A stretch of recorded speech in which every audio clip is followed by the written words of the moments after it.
Hey guys, PIEGUYRULZ here with, Phoenix Pen. and we are going to be talking about the last week of the summer of Steven. Yes. Prepare yourselves. If you're looking for week 3 discussion, check it out on Phoenix Pen's channel. There'll be a link in the description, on the screen, and like literally everywhere. So if you're wondering where that was or whatever, it's there. So please check that out before you watch this. Unless you have anything else to say, I think we could just dive right into beta. Let's dive right in. Yeah, so Friday, the previous Friday, didn't have an episode. We got the Bismuth two-parter on Thursday, and I was kind of bummed about that, but Monday made it up to us by airing 2 episodes. Even though Bismuth was a two-parter, whatever, or was and wasn't at the same time. It was cool that we got Beta and Earthlings at the same time on Monday. I was so happy they did that instead of like, here's Beta Friday, and then here's Earthlings Monday. I mean, I loved it. It was so good because Bismuth gave me a lot to think about. I was a little bit bummed that we didn't have an episode Friday, but it was worth it for Monday having 2 episodes that were really connected to each other, that were like one continuous story beat. So that was totally worth it. And Beta was like, I don't know. I love this episode so much. It's another one of those setup episodes, like the first episode where they go to the moon is for message received. Like there are those episodes that are kind of like setup episodes, but for a setup episode, it was a lot of fun. I mean, the first half is just like, here's goofiness with Peridot and Lapis. Like that's what it is. There's no story. There's nothing. It's like, let's check in on Peridot and Lapis, and great, right? Meet Morps. Like, yes, I love the Meet Morp stuff. I love that, and like all that stuff is so fun, and you get to see a little bit of how Amethyst is affected by fighting Jasper, and how she's trying to get better and stronger, and she just can't deal with like the funny, mundane like life of Peridot and Lapis on Earth. So it has some character moments, but there's just like a ton of jokes and background gags that I'm like, I love this dang episode. It's so funny, and then of course, it's a setup for something bigger. Yeah, the first half, just fun stuff. The part with the Meat Morp about being trapped with all the mirrors and stuff, and like, is that about the time you're trapped in the mirror? No, I just like this show. Like that, they did a good job with all of that, and it really, I mean, how do you show that these aliens are like accommodating themselves to Earth? And you do it by having them make like stupid Earth art with toilets. Like that's such a good thing, and it is a true juxtaposition with Amethyst's arc, because it's like she lives in garbage basically, but she's not amused by this. It's like Peridot went from being like hyper focused on the mission and this and that, and now she's goofy Peridot, and Amethyst went from being goofy Amethyst, and now she's like, oh, I gotta get Jasper. Yeah, and I really like how Peridot's changed in comparison to Amethyst. That's like just a good juxtaposition and contrast, because she makes so many funny jokes. I really love Peridot's jokes. I love the one that's like, it has no functional purpose, when she's pointing to the tape recorder. It just makes me feel bad. It's like, oh, that landed perfectly. And the stupid joke about her saying, oh, you're so ridiculous, Amethyst. I should call you Ridiculous Thith. I laughed so hard at that dumb joke. I couldn't hear the next lines of the episode. So, I mean, I don't know. Perry is just so great and versatile for tons of different episodes. I love the throwing the bow tie, catch Lapis. Nope, just goes right over her. The fly us down. No, I'm not going to do that. What was the other one? Oh yeah, let me check on Lapis, and then she just screams. There's also the meta joke there, because when I rewatched the episode, Peridot asked, what season is it? And Lapis says 3. So I'm like, oh, that's the Steven Universe meta joke, because we're in season 3. That's true. I didn't even think about that. One thing I have to say, Lapis needs a comb. Someone needs to introduce her to a comb. But I think that's a part of like, they're trying to make her into this. I don't want to say edgy, because she's not edgy, but she's kind of like this grumpy teenager compared to Peridot, who's like this hyperactive child. It's a big change, because Lapis in Mirror Gem and all the way back in season 1, I kind of thought that she was more of like a Pearl type character, like much more elegant, and I just want to be free, and like had this poise about her. And now she's kind of just like living in garbage, making Meat Morps and controlling toilet water, and just like, I live in garbage. She's been a lot of things. I mean, in Mirror Gem, like she was like replaying Steven's farty sounds with his hand. Like she was doing that kind of goofy jokes. I think maybe that's, I mean, I kind of hope that that's like intentional, that like we don't really know Lapis. Lapis doesn't really know herself. She's been trapped for so long that now she can relax and read her magazines on like whatever it was, fashion or whatever. Yeah, and so I like it. I like how we're starting to understand Lapis a little more, and her character isn't fully set in stone. Like, we kind of get her, but she has like, you know, even Peridot has like a big changes, and we still see her acting like she did when she first came to Earth in this episode and the next episode. But yeah, that's just how characters are. They're not just one thing forever. It's cool that they get to change. And it's cool that Lapis we see different sides of Lapis, whether she's with Steven or if she's around the other gems or if she's around Peridot. We see kind of different, you know, she's always happy and excited to be around Steven, but she's kind of like got this cooler than you attitude when it comes to Peridot or everyone else. Though she's clearly defrosting when it comes to Peridot. The two making music together. That was cute. I wanted them to sing. I wanted so badly for them to sing. We didn't get any songs this week or last week. Well, I guess unless you count, we'll talk about that. But all right, so then the other half of the episode is this big info dump of there's a beta kindergarten. Jasper is from it. Amethyst kindergarten was actually like perfect conditions for a kindergarten. Jasper's is not. Jasper came out with this perfect like form. That whole section was so interesting because Peridot is more sensitive to Steven's needs and tries to adapt to Earth culture, but she's still kind of insensitive when talking about other gems and how, even though she's, you know, now she's a crystal gem, she still kind of is talking down to the fact like, oh, this is such a rushed job. Beta gems are so underdone, and how could they even possibly think this was a good injector site? Like, it's, you know, the whole point is like, no matter what the gems came from or, you know, who they're meant to be, that's not what they should be on Earth. They can be whatever they want. So Peridot is still kind of saying regressive type stuff about, oh, this gem came out sideways. Like, oh, like, what does that mean? I don't know. Yeah, it's cemented home in the next episode with Jasper talking about like, well, gems were made for a purpose and they need to serve that purpose. But yeah, that's definitely the message that I got, was that it doesn't matter where you're from. And then they touch on this in the next episode too, but it doesn't matter which kindergarten they came out of. Or, you know, Amethyst had horrible conditions for coming out of her little hole, but she had great conditions of like everything else, but she still kind of turned out as a runt. Whereas Jasper had like terrible conditions, but still came out perfect. But it doesn't matter. None of those things matter, because you can be a bad person if you came from a great place, or a good person if you came from a bad place, or a bad person from a bad place, whatever. It's who you are and what you do with it, not where you came from. And I think that that's a very interesting message. And it is kind of like interesting that they named the episode in the kindergarten like beta, because that's often used as kind of like a slang term for like a lesser person, like a. Yeah, exactly. It's interesting. It's like, yeah, Jasper is perfect, but she came from a really imperfect place. And then her attitude is like, everyone should be strong like her. Anyone who's weak needs to be disposed of. And like, well, that's so strange, because you're the only one like that came from your particular kindergarten. I don't know. It's like definitely making up something in her mind that she's like the best of the best. Everyone else should be, I don't know, lesser. They're the betas, not her. When she is also. Yeah, and we also find out that she's from Earth. That's like a side note. She's also from Earth.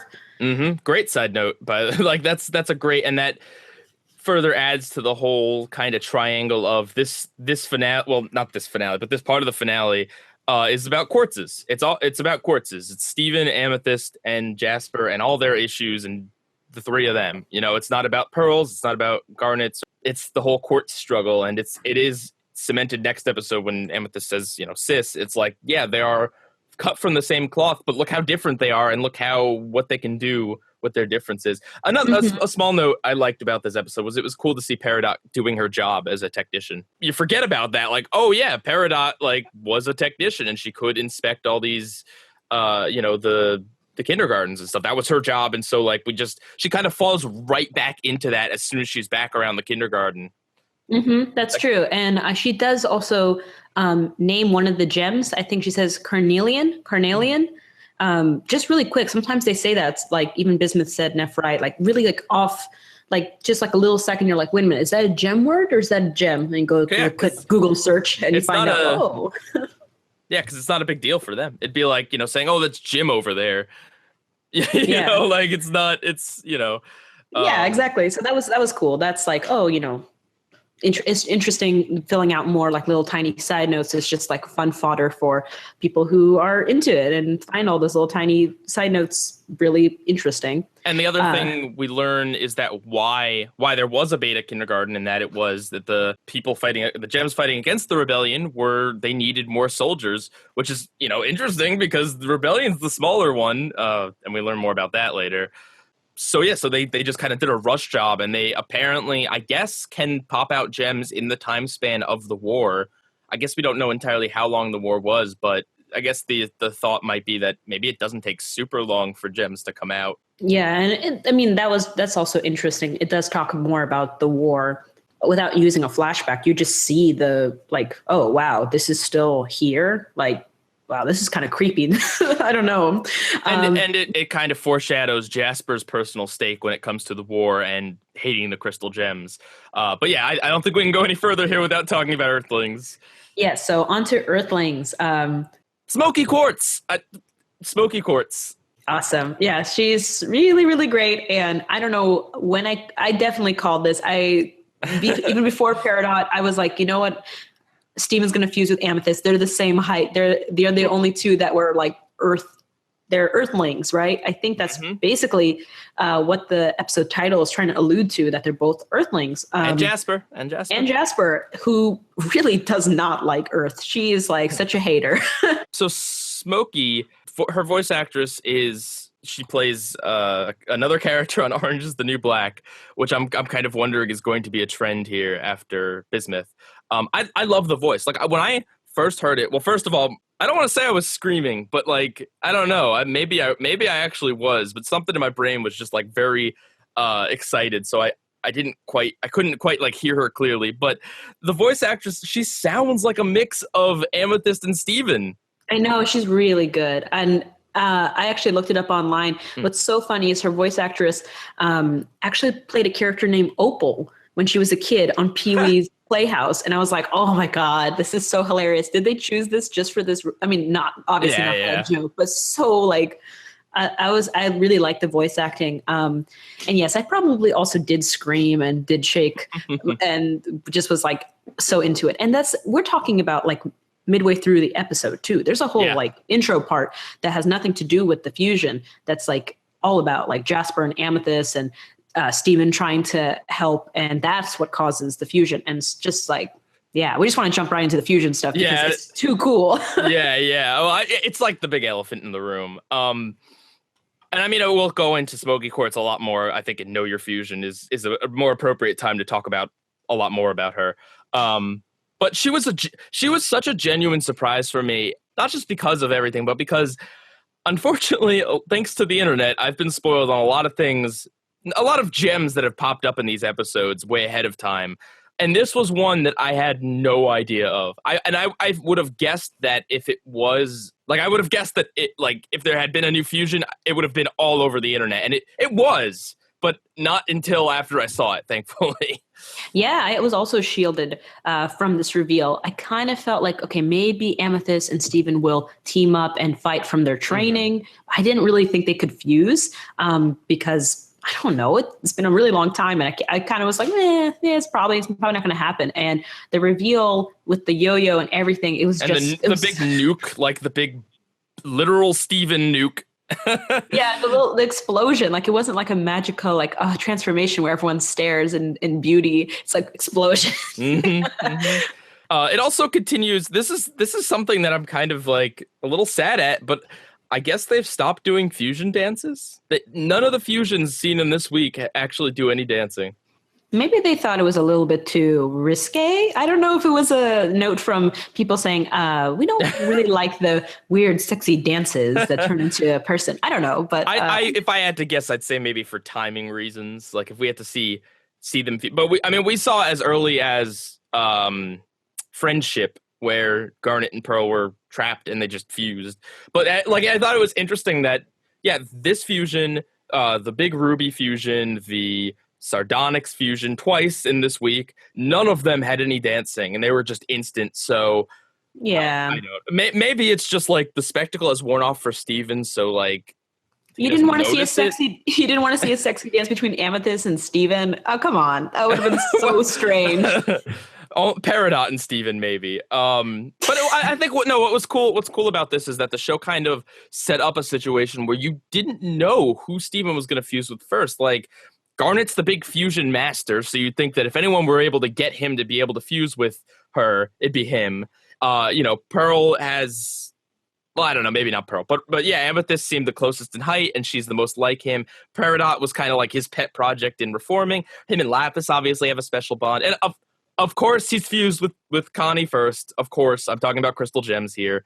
They set up the situation, and it was cool to see Amethyst, and great way to resolve this arc, and kind of foreshadowed in the fact that Jasper has been defeated every single time by a fusion. Every time. Yeah, that was so funny. I mean, I didn't think about that until, yes, every single time she's been defeated by a different fusion. She got defeated by Garnet, then it was Malachite, then it was Stevani, and now it's Smoky Quartz. And what did you think when you first saw how Smoky looks, like in the actual episode? Ugly cute. I think that's the best way to describe it. Because, yeah, the first, like, the close-up with, like, all the... I don't even know what you'd call them. They're not like pimples. They're, I guess, freckles. Yeah, they're like little freckles. Yeah, and she's pretty chubby. She's definitely kind of got this ugly, cute thing going on. But like, I love it. I think it fits the characters. I think it's cute. It's also, she's not symmetrical because she has 3 hands, and all the other gems have like this kind of ballet type symmetry to their form. Like they have like more like hourglass and like very nice outfits that complement what they're about. Each fusion has their own special outfit. It seems like Smoky Quartz is just like, oh, here's Steven's shirt like ripped apart, and there's like shorts instead of long pants, and here's like Amethyst is like tight, sort of. It didn't really come together for me. When I first saw her, I was like, yeah, like you said, it's like, she's cute, but also kind of like disheveled, like not really put together. At first I was thinking maybe it's because Steven, maybe it's not that easy to summon an outfit that perfectly fits the personality. I mean, even Garnet's first fusion was kind of a cotton candy mishmash. So I give it that. But then I'm like, well, I kind of wish she had a cool, like Smokey's own special look instead of, oh, this is Steven's shirt all ripped apart, and here's Amethyst's like pants and like little star on her knees. But I did really like her personality. So she's grown on me. Yeah, let's.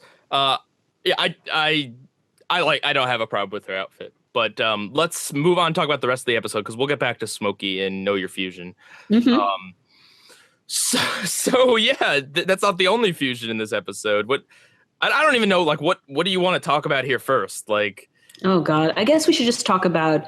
I guess we should talk about Jasper. I mean, just let's talk about what she does to deal with Amethyst. Once she sees the fusion, she decides, okay, there's no way I'm going to get beaten by fusion again, and I'm going to figure out any means necessary to destroy her. So she is going to fuse with a corrupted monster against the monster's will. And the monster is trapped behind some steel bars that you can see she's trying to get away. And Jasper is like forcibly fusing with her.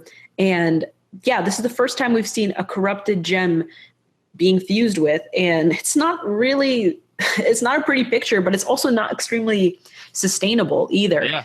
Oh, of course not. And not a good idea. I don't know what Jasper was thinking. Very not a good. Well, I think she's become aware enough to know that fusion is God mode. That was sad. That was like sad and just, oh, this is such a bad idea, but it makes sense that she would do this. And you feel so bad for her. I mean, I feel weird saying that because she's horrible in this episode. She's horrible in all of her appearances, and even the cliche hero has to reach out to help her. She's still horrible. So it's weird that she's so horrible, but yet I feel so bad for her because she's been beaten by a fusion so many times, and she doesn't know what to do on Earth. She's built for fighting, and unlike the rest of the gems, she can't really break away from that. She hasn't had the magical Steven touch. And you feel bad. And then also, of course, the big thing of, my diamond, your diamond, pink diamond. Yeah, that part was, I think, what endeared me more to her, because she is a horrible person, but you can kind of feel for her because she has a mindset that's so twisted and sad that when you kind of see the small piece of her that she's very emotional about it. She's like, what you've done to my diamond. And Steven's like, yellow diamond. It's like, no, not yellow diamond. No, my diamond. It's like, it's so, yeah, it makes you feel kind of bad for a bad character. Well, and you think like, something definitely, she's been fighting this whole time. And I guess like, she can't believe that anybody would, go against the diamond authority for any reason. Think about it like this. She was literally born into war. Yeah. And she was happy. That's her life. And she lost I guess technically it was kind of like a stalemate in a way, but they lost the Earth. They lost Pink Diamond. And Jasper has a line about, rose quartz. Of course, rose quartz will take you in when you're weak. You'll do anything when you're weak and do it. My little theory on that is that Jasper, yellow diamond that she serves now, that was what she was thinking. That Jasper was weak. She lost her diamond, so she had to go to yellow diamond, who maybe she doesn't like. Maybe she's just has to have a diamond, and her diamond was shattered, and now she's stuck with yellow diamond. Which makes it even kind of sadder. And don't get me wrong. She's definitely in the wrong. I'm not saying she's like, but this is the old Steven Universe adage of like, oh, there are no villains. It's everyone has a different point of view that are going to pit them against each other. And we see it here, and we see true desperation and sadness and just a really pathetic Jasper. Jasper, the most pathetic part is basically Jasper trying to force a fusion after the corrupted gem has escaped. She grabs her again and tries to fuse with her again against her will, which is, it's gross. Even if you think of the metaphor of fusion not particularly being romantic or anything, I think fusion is supposed to be a bond, like a promise. Like, I promise that I'm doing this for this reason, and you also promise this. So forcing someone to do it is just, it's gross. It's terrible. And it's even worse. The worst part, is when they unfuse, Jasper is like, how come no one stays fused with me? Like feeling so bad for herself, like not understanding the idea that, just because you're a superior fighter doesn't mean people should worship you and just fuse with you and follow you anywhere. That's not how the world works, because, one little thing like that. It kind of makes sense because Jasper she's great. Like objectively in gem culture, she's great. She's a good fighter. She came out of a bad situation, being able to do awesomely. But because she doesn't understand that, basically, like, let's not beat around the bush here.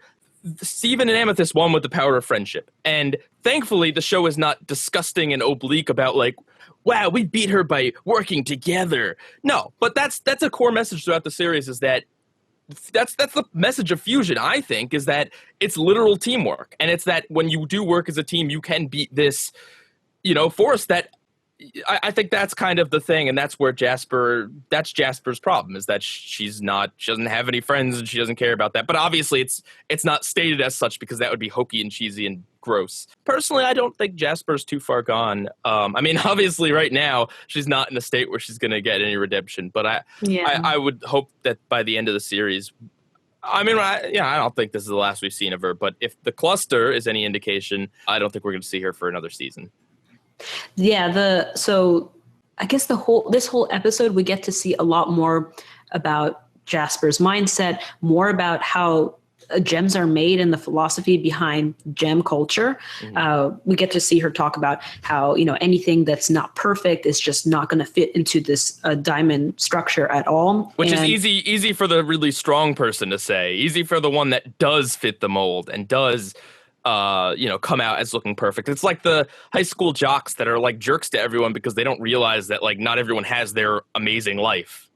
Yeah, no, and it's, I don't even know. There's so many thoughts about this. The fact that, I will talk about this a little bit more in the fusion one, but if gems have a specific purpose and they're made for that purpose, Jasper doesn't have a war to fight anymore. So why is she doing, sort of?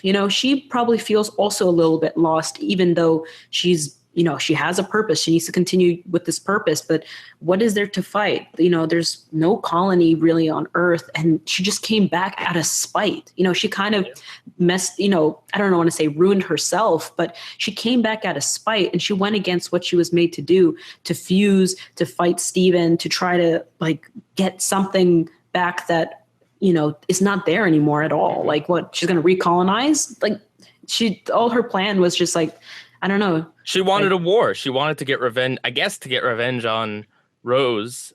But yeah, it is just kind of like the war hero that can only, loves the war. Captain America, he's like lives for the war and then doesn't know what to do with himself after. And that's, the thing that happens to Jasper at the end is also really horrifying. Not just the fact that we had to see her fuse with a corrupted gem that didn't want to be fused with.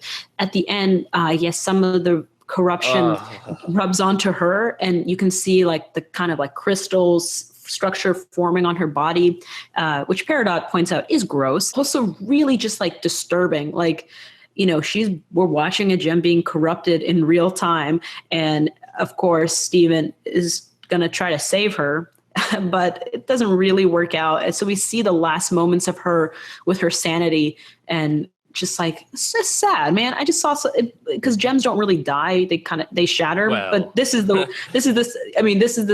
second closest thing to the most disturbing thing we've seen with gems, is like slowly becoming more and more of a monster and less conscious of their own personality. It's like, oh crap, this is dark stuff. I don't know. I want to watch this. I want to point out that, at least for me anyway, it is, gross and disturbing, but I love it. I think it makes for a great episode. I think it's important to clarify when something is gross or disgusting or like horrifying in a bad way, and when something is just makes for a really effective story. And I think that this one does. The fact that I come out of this actually caring about Jasper, when it wasn't like hating Jasper. I was kind of indifferent. I'm like, I don't care if she gets redeemed or whatever. And now I'm like, oh, this poor like war hero that was just wrecked and just keeps getting beaten by fusions, and nobody will fuse with her. I think that's very effective. That. Yeah.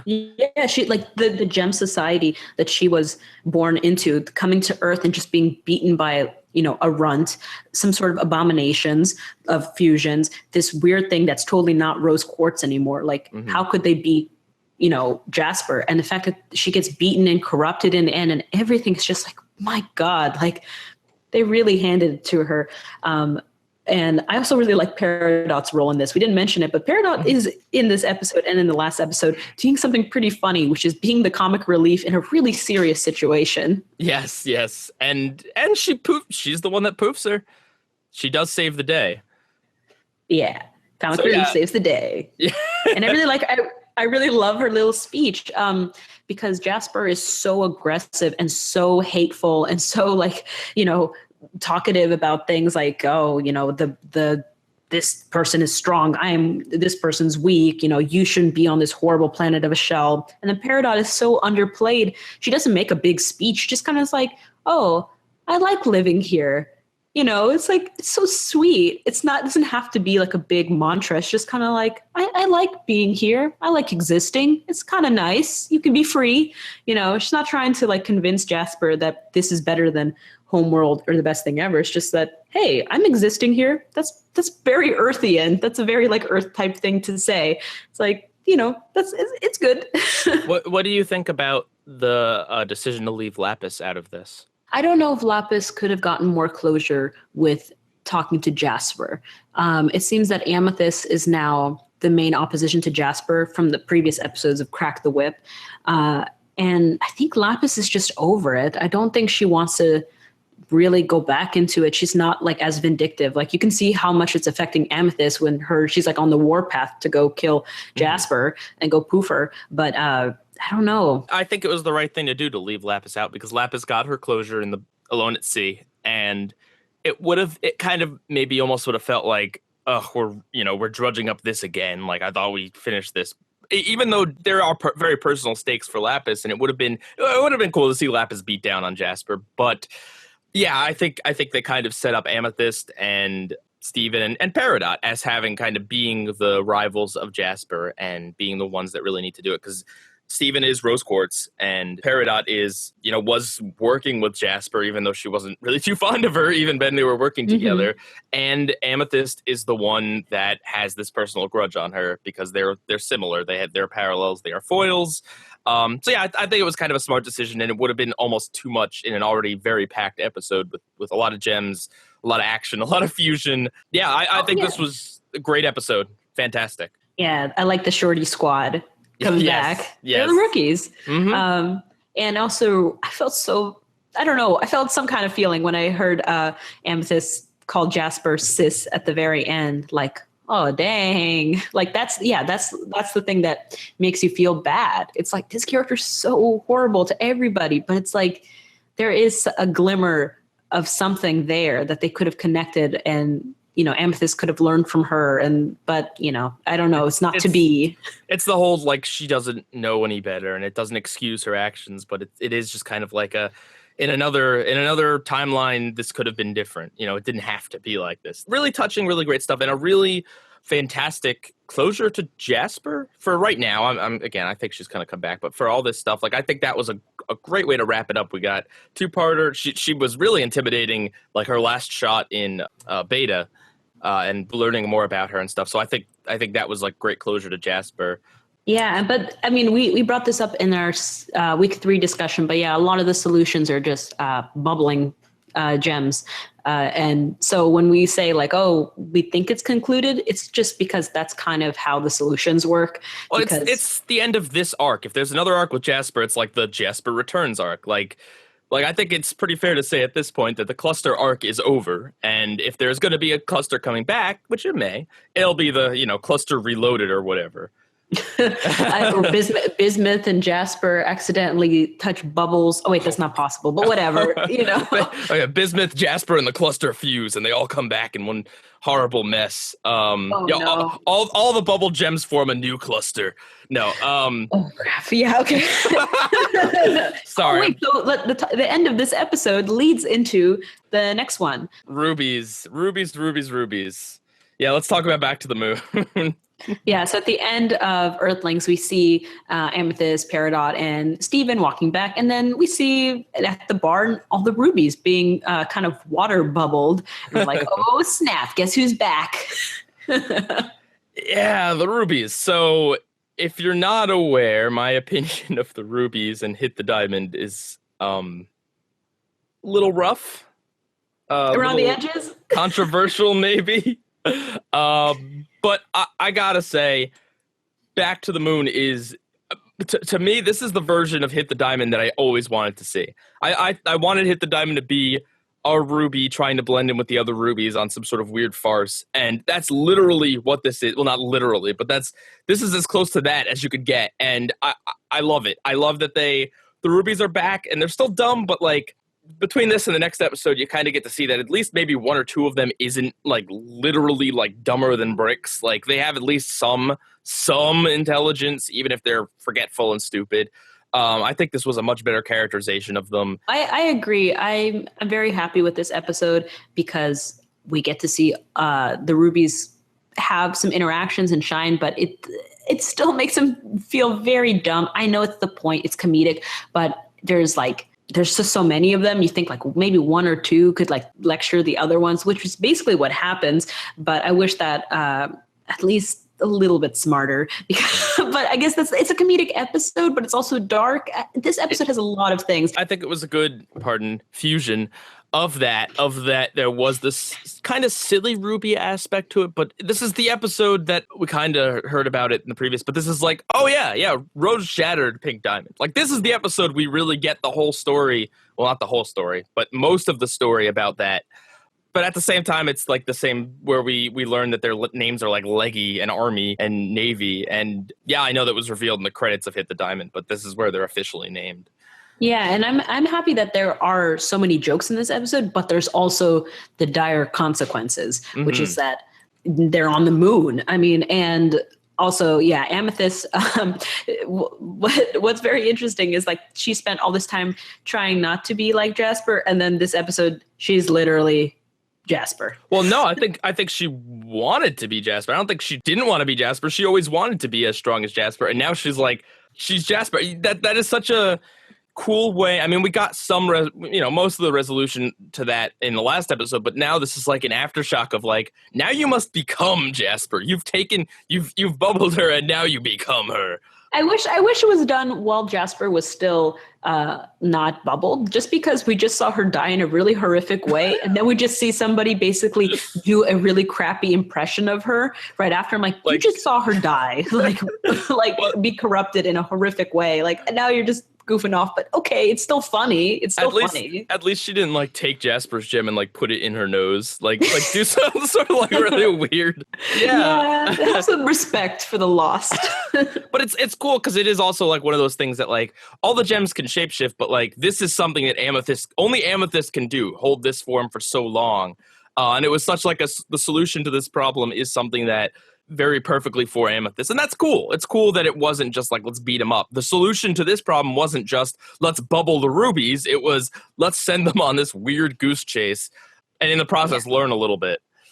Yeah, and that's what I was saying. It's a very funny episode, but we learned a lot more about Rose and Rose's rebellion and all this other stuff. And Jasper. And more about Jasper too. But so I guess let's go into a little bit about the rubies.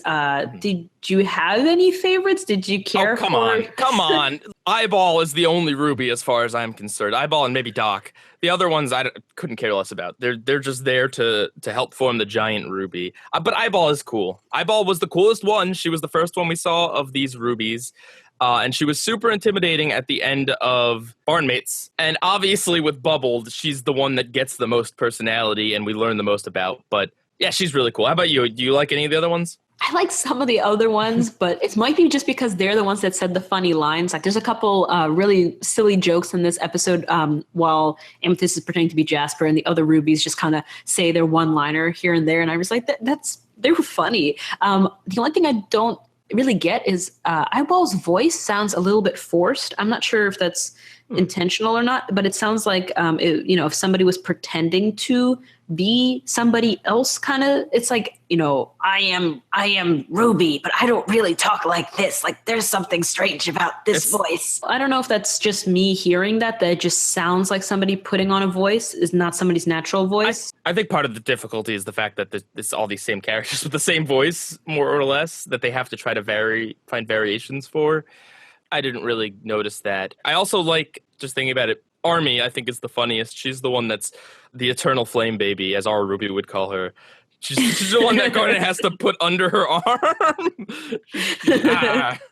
Just always angry. And I like how Amethyst takes advantage of the fact that the rubies basically worship Jasper in order to be kind of nice and kind to them in a weird way. Like, warm up my seat, and like holding them on their lap and just being kind of like, I trust you guys. You can go and talk. It's like, that's kind of sweet, but also so messed up. How about Eyeball's crush on Jasper?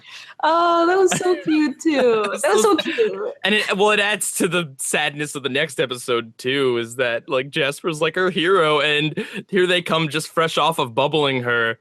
It kind of sets up Eyeball as like the next Jasper. I don't know where they're going entirely with Eyeball, but if they wanted to have a character that has a really personal reason to hate the crystal gems and want to get revenge, it would definitely be Eyeball. Yeah, that's actually true. I didn't think about that. Mostly because Eyeball is, I don't want to say semi-harmless, like semi-goofy. And also, her state at the end of Bubbled is question mark. Profit. Yeah. Are they going to fall to Earth? Are they going to end up back on Neptune? Let's actually talk a little bit about what is revealed about Rose and also Pink Diamond, because this is the first time we actually get to see the Pink Diamond mural on the base, and we find out that actually Earth was her colony. And I think her only colony, if I'm interpreting the pictures correctly, it looks like all the other gems have like a bunch of planets around them, and she just has the one big one and the moon, it looks like to me. And was that because Earth has like really rich mineral resources compared to other planets? I'm not sure. I would guess that, especially because after what Paradox said about the Alpha Kindergarten. Yeah, so we get to hear that Rose's rebellion against Pink Diamond, I mean, they concluded that I saw her shatter Pink Diamond is what Ruby says. Like, I saw it in front of my very eye, is that she shattered Pink Diamond. So, and then based on Pearl and Garnet's reaction and all this stuff, it's like, I guess this is fact. This is true. This is not speculation. I mean, big plot twist at the end of the series. That was all, someone else was pulling a prank on Ruby. It was another like elaborate, Rose just faked it.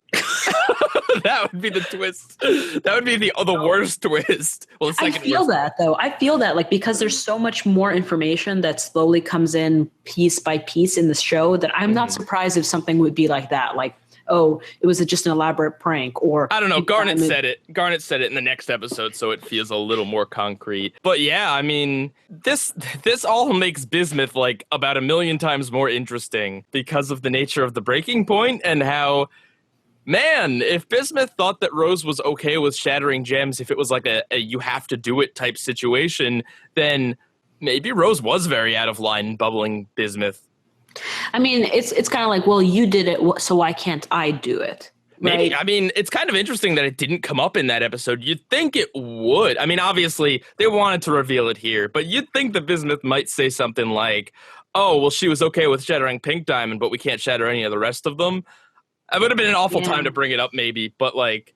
Yeah, it also could be because, I mean, this is another speculation, is maybe after Rose shattered Pink Diamond, because she has empathy kind of powers, kind of like Steven has, maybe she would be able to actually hear the shattered Pink Diamond. Like, maybe that's what caused her to realize we should not shatter gems. Like, I could see it. If you just take it on the facts that we learned, then yes, it's very unfair to Bismuth that Rose decides what other gems can or can't do. But I don't know, like maybe there's a lot that we talked about in the Bismuth episode where it's like, Bismuth was in a very vulnerable state when she's unbubbled. And this whole show reveals things piecemeal. So I don't know about a judgment call on Rose yet. But we'll talk about a little bit more about that later. Yeah, well, it's definitely interesting. And I wouldn't doubt that if Rose did this, I mean, we don't know. There's still a lot we don't know, and it's possible Rose shattered her by accident. It's possible, like, they were fighting and that was an accident. It's possible Rose did it and then just deeply regretted it for the rest of her time. And I think that's possible, knowing Rose. But okay, so the ending, they get on the moon and Rubies realize that Amethyst is pulling, a prank basically, or like pretending to be Jasper, and get really mad. They fuse and they start fighting. And then we get to see... No, they don't start fighting. There will never be a fight between Mega Ruby and anyone. I guess not. They fuse and then out the airlock with you. Yeah, that's true. They didn't even get very far. And actually, Sardonyx came back. Wow, I did not expect that to happen all of a sudden. Like, whoa, Sardonyx. Such a great hammer wind up. I love the peace sign. I love the little peace sign with the other arms. And no dance or anything. Just like, boop, there's Sardonyx. But oh my God, the ending of this episode just like... I want to point out the great thing that I suspected, and then I went back and looked, and Eyeball is the one that grabs Steven and drags him out. Yeah, so Steven gets pushed out of the airlock of the moon. of the moon. I don't know. Okay, by the way, that's not how gravity works, but okay. Okay, all right, wait, hang on. Before we talk about Bubbled, I think there's an important PSA. We mentioned this in the last Moon episode, but it's like, it's this TV show. They're doing what they got to do to tell the best kind of story. Steven would have been like frozen solid in like 2 microseconds of that thing opening. You can either explain it by weird gem powers that make him like somewhat able to tolerate the lack of an atmosphere, or you can, just say whatever, it's a story, it's an alternate Earth, alternate universe, whatever. But yeah, it definitely doesn't follow entirely the real rules of everything. Are you ready to talk about Bubble, with that said? Yes, I am ready to talk about Bubble. So yeah, okay, so this Bubble is an incredibly intense and dark episode. Maybe it won't affect everybody the same way it affected me, but I was expecting this kind of dark and freaky intenseness from the cluster arc, but this is the episode that actually delivered that. So I was really I don't know. I don't know what I was expecting. I really thought Steven might die in this episode, and that's really scary. Wow. Yeah, I think what's great is that if you compare it to the cluster arc and In Too Deep in general, if you compare this week, whereas In Too Deep was one episode to resolve Malachite, one episode to resolve the cluster, this was 2 episodes to resolve the Jasper, the Jasper, and 2 episodes to resolve the rubies on the moon and all that stuff. And this is the equivalent of Gem Drill, but we also got the previous episode to set all of it up to. In terms of endings to arcs, yeah, this was great. Yeah, I mean, were you at all like freaked out or scared in the episode for Steven? I mean, like, the show's called Steven Universe. But, I mean, in terms of being concerned for him, yeah, I mean, like, it shows that even if they're playing a little fast and loose with how, like, space works, there is still a very big danger there. Steven can't breathe in space. Even though somehow his bubble makes his own atmosphere and his own oxygen, there is clearly still a very small limit to that oxygen, and dangerous, not just for that, but also Ruby. I'm so glad Eyeball Ruby was in the episode, because without Eyeball, Steven wouldn't have done anything. It would have basically just been Steven floating through space. And that, while cool, that wouldn't have been enough. What's great about this episode is that it's everything. It's introspective. Like, there are times when Steven like ponders, like, what would even happen to me if I was poofed? Like, he just throws that line out there, and it's like, yeah, that's a good point. We don't know. We have no idea. And there's other points of that and the ending, but there's also points of it that are a little actiony with Ruby and Steven, and there's a lot of points that are goofy and comedic and beautiful. The entire episode looks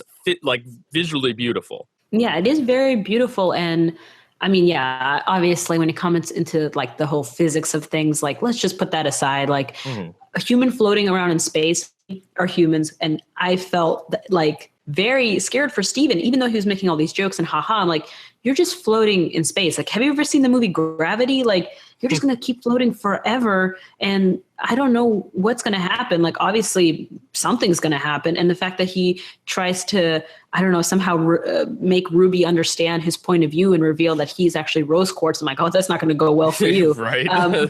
But also, yeah, I think that the Eyeball Ruby is really great in this episode, because you get to see much more about how, like, I don't know, much she cares about Homeworld, and that she even mentions that she wants her own pearl if she would become a hero. And I'm like, oh man, keep her around. She's interesting. Yeah.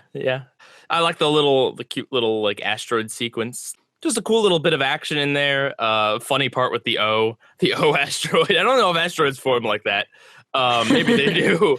But that was funny. The point of that was probably to bond Steven and Eyeball just a little bit through a shared experience. Like how she's like, get cover, soldier. Like that was kind of cute. Yeah. And then Steven showing the picture of rose quartz on his phone. It's like, I can't even get reception here. Like a lot of stuff like this where it's like, it's a dark episode. It is high stakes, but it's also goofy and fun, introspective.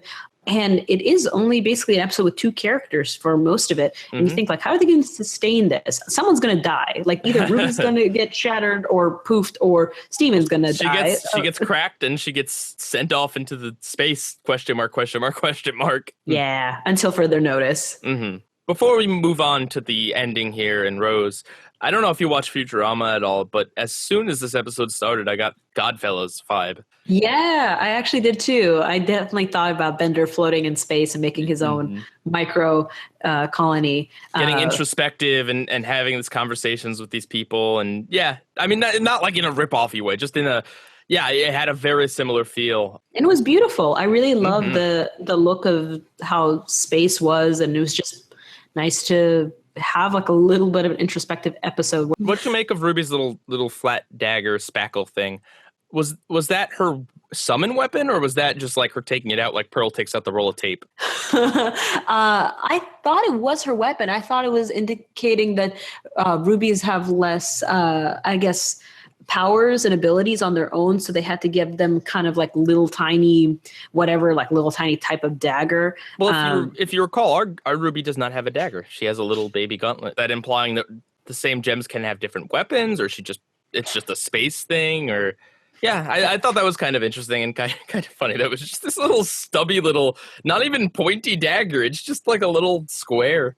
I don't even. Yeah. I wonder what she would have done with it. Like, could she have shattered Steven's gem, or was she trying to poof him, or like? Yeah, I mean, I assumed it was a weapon, but it could be just like a mechanical thing. It could have been like something to pilot the ship. Like, Oh, why is it square? I wonder if that was a censor note. Actually, thinking about it, if having a dagger pointed to Steven would have been a no-fly thing. I don't know. They could have just used the gauntlet again. I mean, okay. that's true, but yeah, I mean, it still has all the impact. But I just kind of thought it was a weird. Just here's a flat dagger. Why not? Anyway, let's talk about the ending of this episode.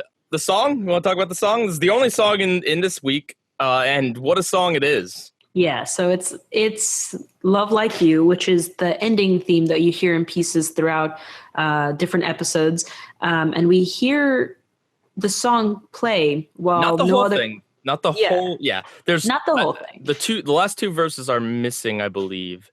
You hear the song play, and then you see the characters talking, interacting, like as they've captured, like they saved Steven from space, and the song just plays, and yeah, it's like, I guess, like the visual elements and the song interplay, but it gives you a lot to think about. You're like, what is this song trying to tell me at this moment? I have thoughts, but I have my own video that I'm working on for that, so I'm not going to say anything on that in terms of what I think it means. And also obligatory, I think the Crewniverse said something that it doesn't mean anything, or it's representative of all humans, or whatever. Whatever the Crewniverse said, you know, we can still interpret it and still have our own thoughts. And obviously there's something to it if they played it at this intentional point in the series. This isn't like they wouldn't just randomly put a song in, but Yeah. the fact that it is this song that's been with them through the whole show, it does have this really kind of like nostalgic feeling to it, and it's really cool that they play it and they don't have the characters talk. They're mouthing, and you can kind of read what they're saying. Like Amethyst says, like, I told you we'd find him, to Pearl, and Pearl's like, yeah, you were right, or something like that. But just to have them crying with no audio for a minute, or not a minute, but you know, beautiful, like a really beautiful way to end the episode in this end of the season. I think this is probably my favorite ending. I mean, I like the ending of a lot of them, but this one was just so impactful after a whole episode where he's Steven's by himself, kind of fending for himself, and you see as he fights off the Ruby, he healed her, but she still wants to kill him. He has to deal with the fact that his mom shattered a diamond, and he's by himself.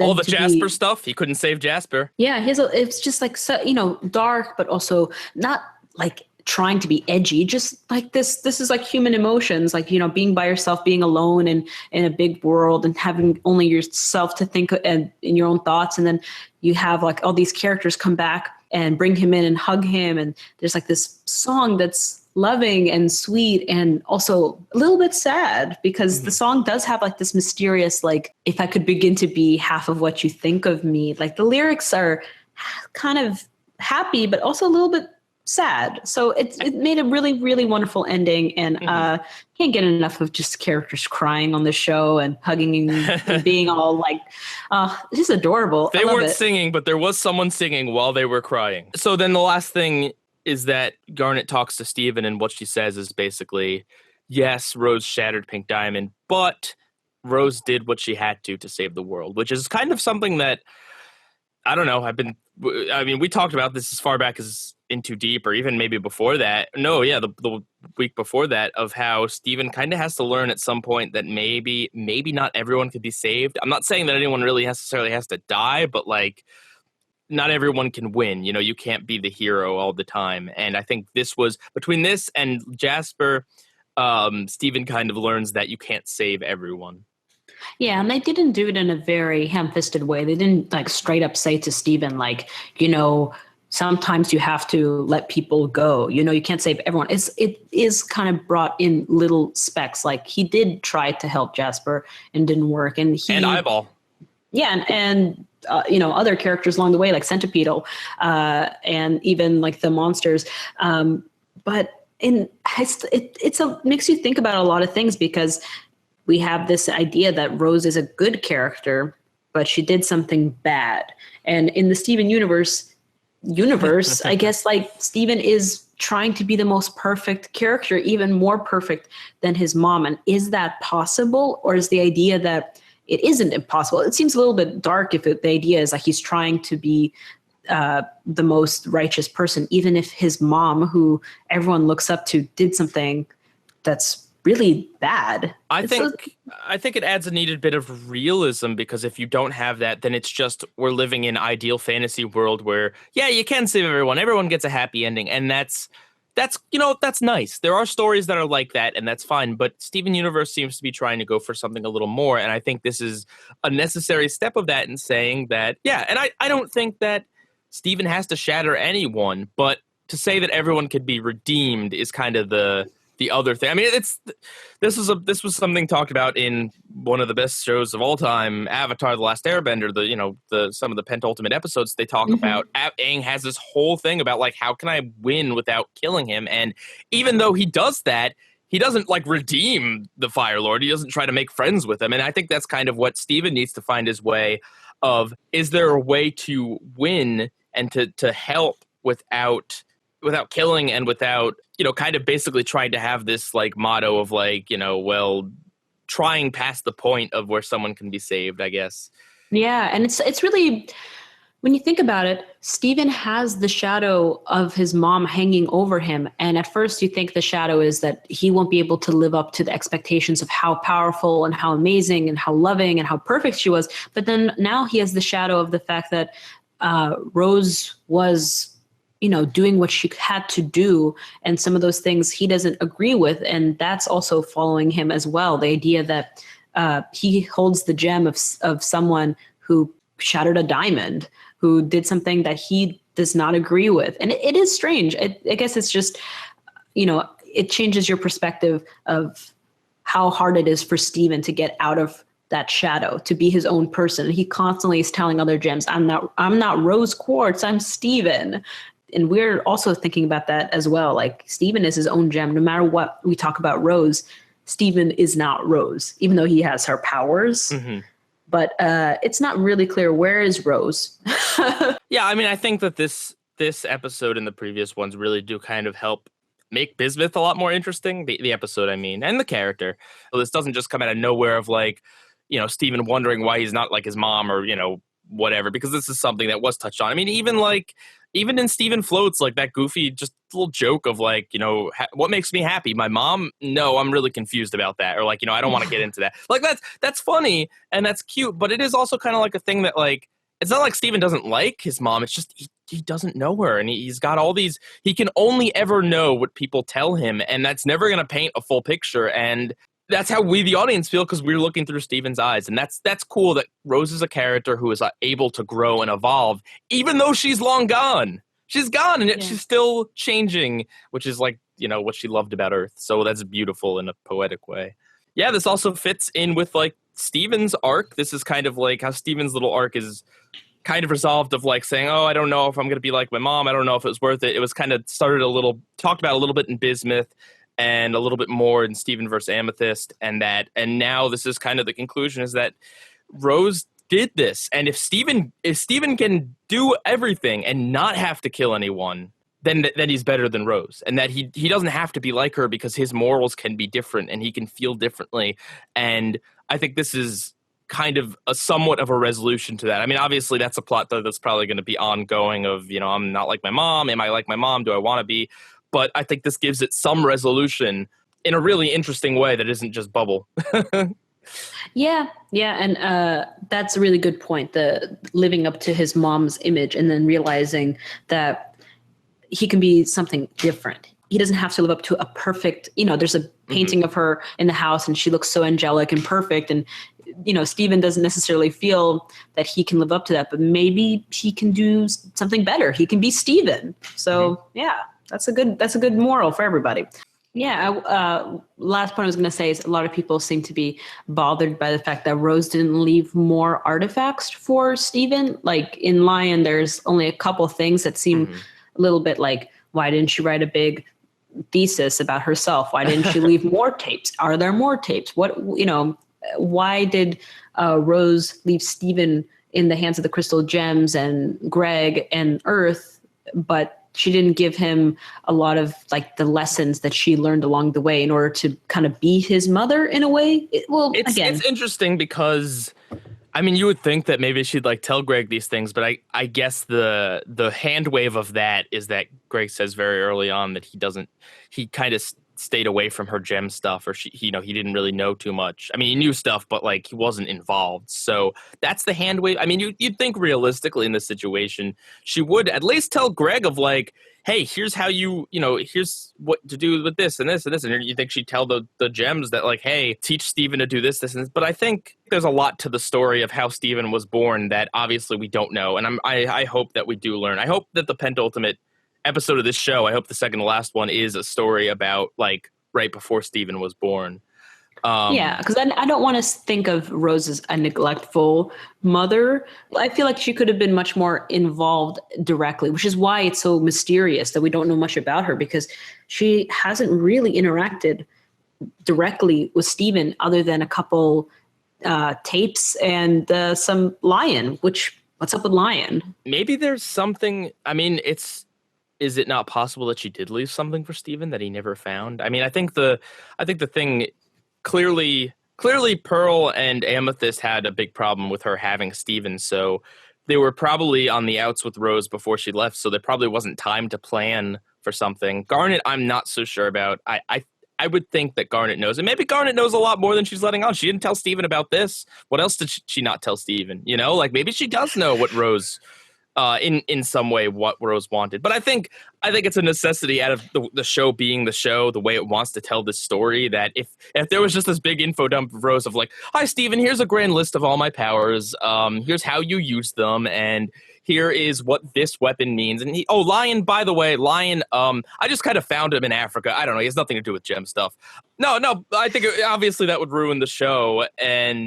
But maybe the reason is that Rose doesn't want Steven to be Rose. Maybe that's the reason of completely hands-off parenting. Also, we know no gem was ever designed to be a parent, so... Yeah, that's the other thing. Like, I mean, they didn't even have a word for son, because Bismuth did not know how to categorize Steven. So yeah. I can definitely say like, oh, she's not a motherly figure. I'm like, I'm pretty sure they don't really raise gems. They just pop out of the ground, and they are what they are forever. They got their purpose already designed for them.